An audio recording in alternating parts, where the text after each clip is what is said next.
Dieu est apparu à Abraham et Abraham bâtit un autel.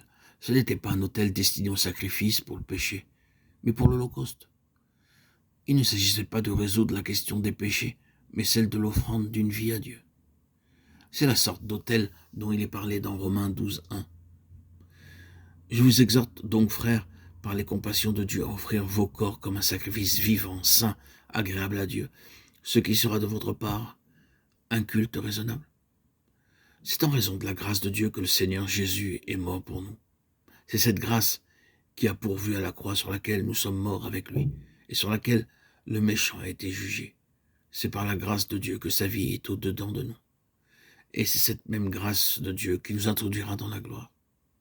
C'est sur la base de sa grâce que Dieu nous exhorte à nous offrir nous-mêmes à lui en vivant sacrifice.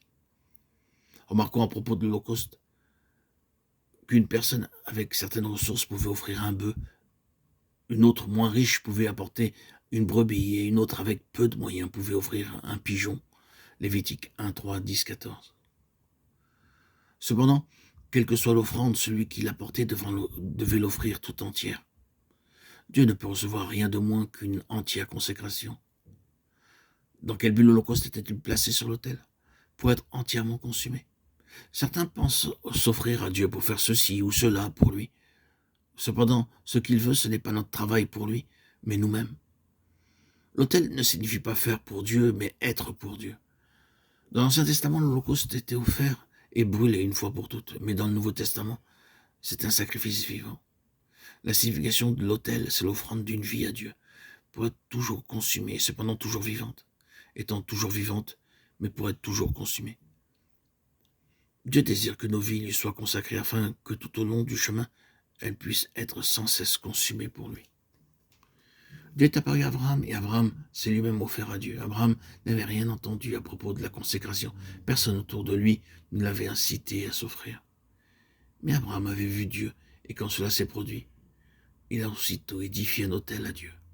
Oh, frères et sœurs en Christ bien-aimés, chers amis auditeurs, auditrices, la consécration est une chose spontanée. Celui à qui Dieu s'est manifesté ne peut faire autrement que de vivre pour lui. Il en fut ainsi pour Abraham, il en a de même été ainsi pour tous ceux qui ont rencontré Dieu tout au long de ces 2000 ans d'histoire de l'Église.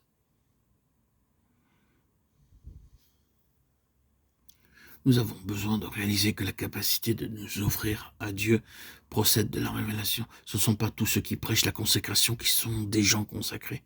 Ce ne sont pas tous ceux qui ont compris la doctrine de la consécration qui en connaissent la réalité. Seuls ceux qui ont vu Dieu sont des personnes consacrées. Dieu est apparu à Abraham et la conséquence immédiate fut qu'il bâtit un autel à l'Éternel. Le Seigneur Jésus est apparu à Paul sur le chemin de Damas et aussitôt il a demandé « Seigneur, que veux-tu que je fasse ?» Acte 9, 6. Le moment décisif dans notre histoire spirituelle, ce n'est pas quand nous décidons de faire quelque chose pour Dieu, mais c'est quand nous l'avons vu, lui.